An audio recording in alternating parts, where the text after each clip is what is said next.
So here's the deal. Heavy things sink, right? Weighty things sink. If something is heavy, if something is dense, and you place it on something soft, it'll start to sink in, right? You take a 100-pound anvil and you toss it into a pond, what happens? It sinks, it just goes to the bottom, right? However, if you built a raft, you could then put the anvil on the raft and it would float in your pond. In fact, if you build a big enough raft, you could take a 500-pound anvil and it would also, stay afloat on top. So, I guess the question is, how does this relate to our theme for today, which is friendship going deep? Now, we're going to get there, but I just wanted to say that, for me, this is a bit of a struggle for me to understand how I can speak on this theme in a deep way. It is challenging for me because, biblically speaking, the word friend shows up quite often in the Bible, about 170 times. But most of them are just passing references. My friends, her friends, his friends. Or else they show up as description in the midst of a narrative, story of somebody's life, and so-and-so was so-and-so's friend. And you can observe some things. But, there's warnings in the Psalms and Proverbs about bad friends and good friends. About it's important that we choose that. But there's examples that we can say, there was examples of deep friendships, like the one we just read from Philippians. But there isn't a lot of how-to friend. So we're kind of left to kind of read the Bible and deduce from that what makes a friend a friend. Like I said, there's some great examples of friendship in the Bible. There's deep bonds of friendship. David and Jonathan are classic examples. That's almost what everybody thinks at first. They show just an incredibly deep commitment. Jonathan, the son of King Saul, and he was the natural heir to the throne, says to David, the man whom God appointed to be heir to the throne, and to replace Saul, Jonathan says to him, "Go in peace. The two of us have vowed friendship in God's name," saying, "God will be the bond between me and you, and between my children and your children forever." Now, it was a vow that they both held fast to, even though that meant for Jonathan that he would never be king. The entire book of Job is rightly read about a man's journey through pain and loss and suffering, and his dialogue with God about what's fair in life, and what's fair, what's just. But the setting of this journey is primarily concentrated through Job's dialogue with three friends, Eliphaz, Bildad, and Zophar. It's really their friendship is the fabric that makes this whole narrative come together. These people heard about the terrible things that Job was going through, and they packed up from where they were, and they came to be with Job, and they sat with Job to sympathize with him and to comfort him. Now, we can point out that not all of their words that they said to Job were all that comforting, but their loyalty is pretty much impossible to question. And the depth of their relationship showed as a strength that went beyond just agreeing on everything. So there's some value there we can learn about friendship. In the book of Ruth, the relationship she shared with her mother-in-law, Naomi, never uses the word friend in the narrative. But when someone says to another person what Ruth said to Naomi, where she said, "Where you go, I will go, and where you stay, I will stay, and your people will be my people, and your God will be my God. Where you die, I will die, and there I will be buried. May the Lord deal with me ever so severely, if even death separates you and me." Now, I think we could reasonably assume that that's evidence of a deep friendship and not just relatives. In Exodus 32, Moses is literally called a friend of God, like the song we just sang. A friend of God. So back to the anvil. Dense things, weighty things, naturally sink unless something prevents them from doing so. And it hit me as I was kind of reading through the Bible and trying to grasp what to say about deep biblical friendships and about people what hit me is that people whose lives have a density of character naturally go deep relationally. People whose lives have a density of character naturally have a go deep when it comes to relationships. They naturally gravitate towards deep relationships and friendship, unless something is added to prevent them. Unless there is some kind of flotation or system of scaffolding that keeps them from actually bearing down into that depth of relationship. And so I think, at least for me, it kind of seems to me like a two-part message. Going deep, on the focus on building character, and the other side is identifying and removing that which keeps us from experiencing the depth that God intends us to have relationally. So, deep character, what does that mean? I think the first thing is that deep character starts with being other-focused, seeing and caring for others. One person observed, our opinion of people depends less on what we see in them than upon what they make us see in ourselves. One of the most significant realizations about friendship comes when we consider, with David and Jonathan, the fact that people always talk about this, David and Jonathan, David and Jonathan. Nobody says Jonathan and David. And it was interesting. The fact about the relationship remains clear that while we always put David's name first, Jonathan also put David first in his life. And when you read the story, it's really clear that the person who benefited most from their friendship was David. Jonathan risked his life to warn David about his, those who persecuted him, and David got away safely. And it was Jonathan who pledged to David, whatever you want me to do, I'll do for you. And he said that in 1 Samuel 24. In 1 Samuel 20:42, Jonathan says to David, go in peace, for I have sworn friendship with each other in the name of the Lord, saying the Lord is witness between you and me, and between your descendants and my descendants forever.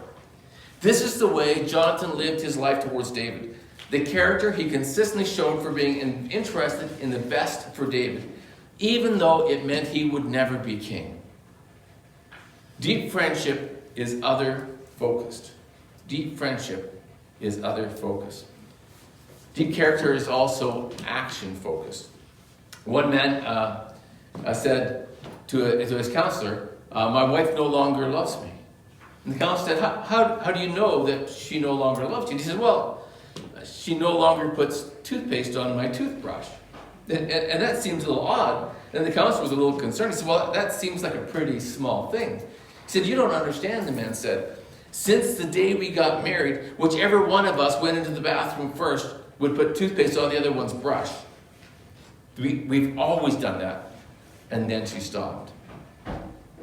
And it isn't always the big actions, is it? It's in Gary Chapman's book, The 5 Love Languages, reminds us that the different actions can sometimes mean different things to each other, right? And so Jonathan defended David. Job's friends picked up and came and stayed with Job. Ruth left her relatives and country and even her religion to be with Naomi. There was always an action that supported character. Action always supported character. Words themselves don't mean anything. A while ago, Martin, remember we were talking in our elders meeting, Clint and Martin and I, and one of the fellows that we'd been reading, he said something interesting. When the Bible always says, well done, good and faithful servant. There's a sense that God appreciates action, because God didn't say, well thought, good and faithful servant. He doesn't say, well intended, good and faithful servant. He says, well done. There's always a bent to action. Our love, our care, our interest in others shows up in the things we do. It's action-focused. Deep relationships form because there's a focus on others that shows up in the actions of our lives. Third, deep character is demonstrative. Now, I get it that not everybody is really comfortable with verbal demonstrations of love and value. And I know when they announced COVID that we should stay about 2 meters apart. Like everybody in my family, the Hockley family, my parents, my siblings, we were all a little confused. We were like, why would anybody need to be closer than 2 meters? So it just seemed odd to us. When my wife came into our family, it just looked weird because she came from a family of huggers. And we come from a family who don't know how to bend our elbows. It's like, it's more like, okay, here's a hug. So like so we're a little cautious. I've learned over time that it's good that some people need hugs, and so I've learned to kind of bend my elbows a little bit. But the Bible is incredibly rich with, deep friendship where there was verbal and emotional expressions of love. Jonathan, it says, loved David as he loved himself. And when circumstances meant they had to part ways, it says, they wept together and kissed one another. I remember my best man at our wedding, as we were just about to head out for the ceremony, grabbed me and gave me a kiss. And I was shocked. But at the same time, I understood, because he wasn't normally expressive either, but for him, he was saying, I love you. You're my deep friend. When the Apostle Paul in Acts 20 traveled to Ephesus, and he believed it would be the last time that he would see them, it says, this is what it says at the end of their time together. Verse 36, it says, when Paul finished speaking, he knelt down with them and prayed, and they wept as they embraced and kissed him. They grieved that most was his statement that they would never see his face again. Maybe it's just as simple as Mark Twain said. He says, I can live for 2 months on one good compliment.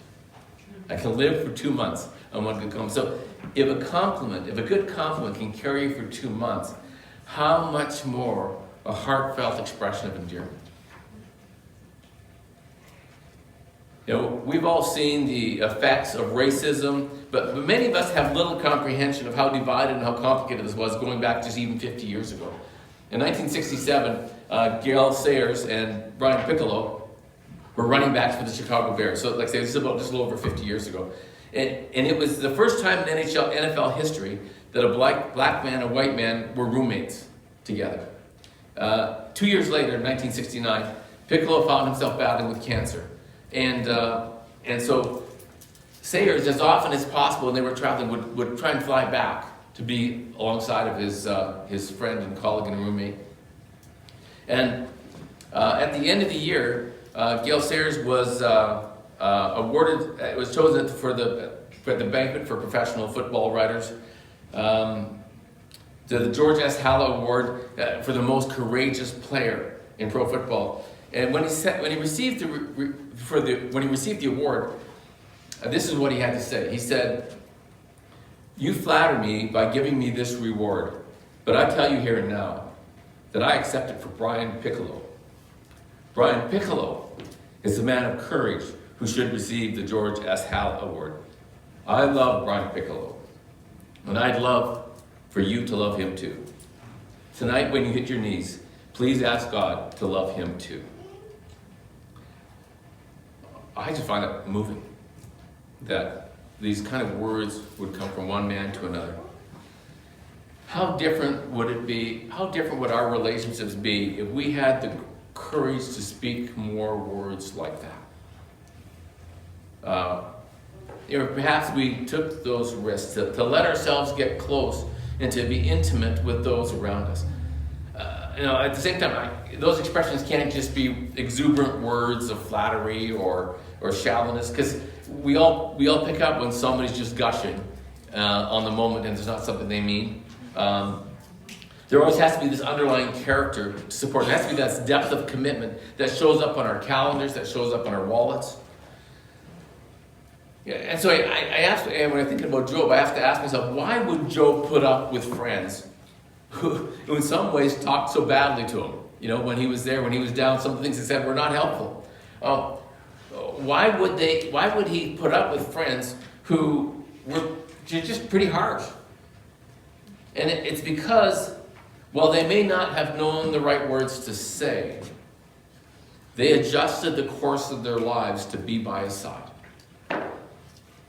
Proverbs 27:6 points out this: wounds from a friend can be trusted, but an enemy multiplies kisses. Just because somebody who's close to you says something that hurts you is not necessarily reason to dump them from your lives. And too often we're quick to do that because what you said hurt me, as opposed to saying, what you said hurt me, let's talk about this. Let's understand what's going on here. Anyway, thank you for being here, even though maybe I'm not finding your words all that helpful right now.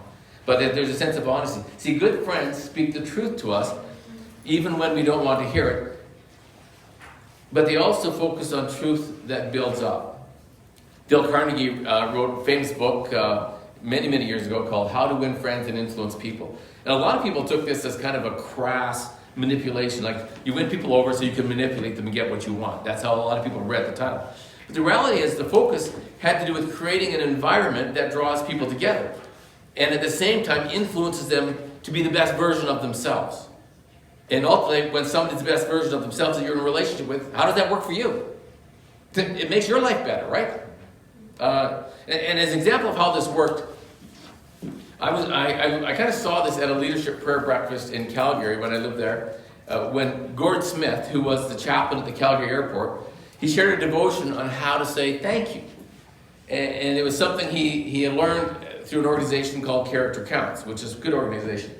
But I remember thinking when he introduced his subject, he was given the talk for the day, he said, I remember thinking when he said, everyone would talk about how to say thank you, I thought, well, this isn't going to take long. How long does it take somebody to pronounce 2 words? You know, the longest of them being 5 letters. Thank you. Try that with me. Ready? Thank you. See, it was easy. But you know, at the end, I was like, wow. I had no idea what a difference saying thank you right could have. And it was really simple and profound.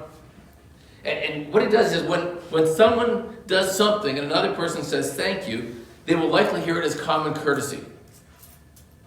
Right? You were used to that because common courtesy, I don't know whether they really were thankful or not, but it was a courteous thing to say.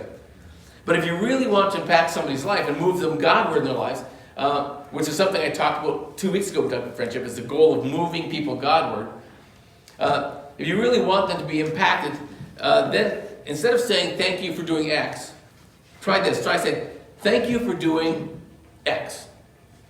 You think through what the character quality that X thing demonstrates and how that specifically impacts you, and you tell them the value of what they did, how that benefited you, how that was benefited to you or to somebody else. And then you reiterate the character trait. Focus on the character trait and not just the action. So we saw that with the kids. You know, I could say, thank you for putting the money in the offering tray. Or I could say, thank you for thinking carefully about your character. I appreciate that shows that you're going to be a mature person. And that you're going to go a long ways in life. And I appreciate this. That encourages me. So thank you again for being thoughtful about your character. And so when you do that, what has to happen is that people then realize that their character matters and how they live things out. And so the more you give concrete feedback, the more likely you're to develop good friendship. The more likely you're going to see people rise to their potential. And so I'll send a link in our weekly e-bulletin that I send out to everybody. We'll have the sermon copy as well, but I'll include this link to this 49 godly character traits, so you can start thinking about ways you can implement those in your conversation with people and affirming and thanking people in ways that are more significantly profound. Building up character in others and living with integrity in terms of our own character are the bedrocks for going deep. These are the weighty qualities of the anvil upon which no wind blows away. They have a denseness that helps us to sink into each other's lives in profound ways. Which of course raises the question again, if this is a natural thing that happens when people live lives of character, what prevents us from going deep? Because I know there's lots of people who have great character, but don't have necessarily great friendships. Now, we need to remove some of these barriers that we can do that. We need to remove the flotation devices, the water wings, so to speak. We're all familiar with barriers in life, right? Last week on one of the paths in Cal Park, they had some barriers blocked off because apparently there was a mother bear and its cubs feeding on a carcass, and they thought it best for you not to stumble into that area. So they were there for protection. And visible barriers are helpful and they bring safety. But when it comes to building friendships, most of the time the barriers are not visible, even though they may be very clear to those who are watching. Sometimes the barriers are within us, on our own lack of discipline, or we fail to live with character. That becomes a barrier to building deep friendships. Because our lives are too morally weak to hold on tight to a relationship, or for anybody else to hold on to us. So gossip, self-centeredness, manipulation, greed, judgmentalism, all those kind of things. You can do a lot of other good things, but if you got a lot of those characteristics in your life, and they don't have to show up often, they just have to show up enough for somebody to say, no thanks.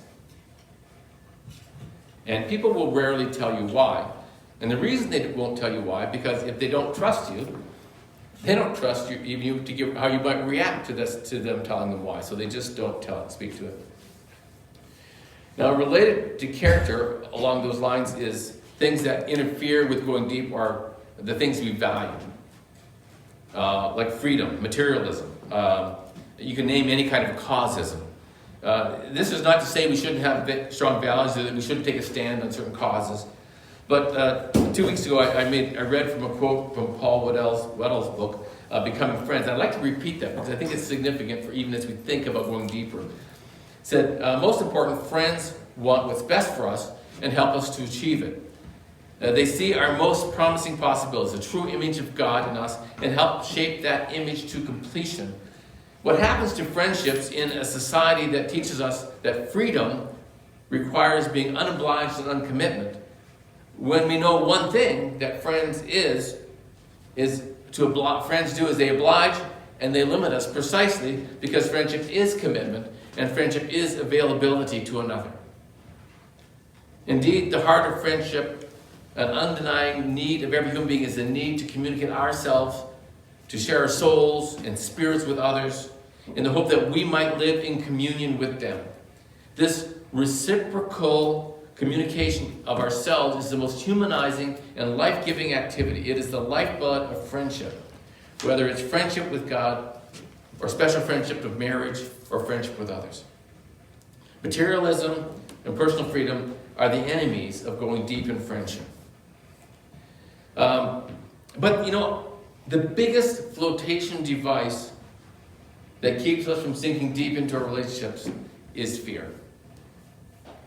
A friend of mine preached a sermon on friendship a couple weeks ago, and he emailed me this. He got an email the following week, and this is what the email said. Obviously, I'm not going to share the names or anything like that. I don't know the names. He didn't share it with me. But this is the email goes like this. He says, "Hi, how are you? Everything you said today at church is what I'm going through. Loneliness, always alone, no one to do things with. Fear to try again, like going to church or joining a ladies' Bible study. I'm afraid of relationships with men because of the abuse from them. I've never been married, and I will never get married. Too afraid to. It's hard when you have no one to rely on. I have to accept I will be alone for the rest of my life, with no friends or man or nothing I can do to change that I have tried to give up. I've been hurt too much, and so have others. Thanks. Have a good day." And so, when you think this is what people are going through, and I'm sure she's not the only one. So, even if you have a great character, fear is the ultimate pontoon boat that will keep you from going deep. Fear of rejection.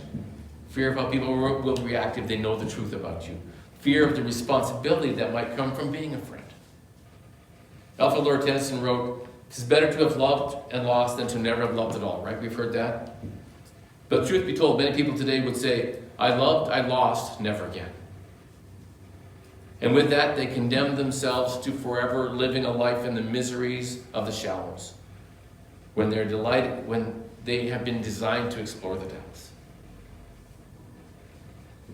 A few years ago, I did a sermon series called Joshua and the Wholehearted People of God. We went to the book of Joshua, and I borrowed some language from Brene Brown's work on risk and vulnerability. And the question behind it was, well, what was the difference between the Israelites under Joshua and the Israelites under Moses? The Israelites headed out, newly freed from slavery, their slavery in Egypt, with the image of a promised land before them. But instead of going into the promised land, they ended up wandering around in the desert for 40 years. Under Joshua, the Israelites crossed over into the promised land, and though it was far from smooth, they took the land that God had promised them, that God had set aside for them, that God was pushing out the idolatrous and the child-sacrificing nations that were in that land. Under Moses, the people still acted like slaves.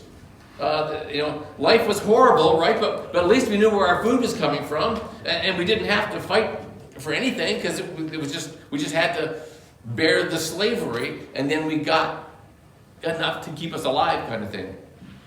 Under Joshua, they had to step out in faith. They had to trust God, who said, "Be strong and courageous, be true to my words, and I will be with you." Under Moses, they wandered for 40 years in the desert with only manna and quail to eat. Under Joshua, they built homes and they enjoyed rich food and bounty from a land and they truly became a people. So the question is, are you ready to live wholeheartedly? It won't always work out. There will be bumps, there will be disappointment. Some friends will hurt you, some will betray you, but others will love you deeply. Others will share your hurts and your celebrations. They will bless you and they will build up your life, and more than you ever imagined possible. And if you will see your friends flourish as you pour into their lives. You will see them flourish and grow into the image of God more and more as you deeply share your life with them. So the question is, are you ready? What's next for you? Are you willing to kind of embrace even that kind of relationship with God, like that song saying, "I am a friend of God"? Let me just take a minute to pray, and we're going to do a quick break in your groups, go do a full 5-minute debriefing to share some things that God's been working in your life, maybe through some of the songs or the scripture or the communion thought that was shared. So let me just kind of pray. Father, as we take some time to ingest what our worship has been about this morning, I pray that you will guide our conversations with each other. In Jesus' name, amen.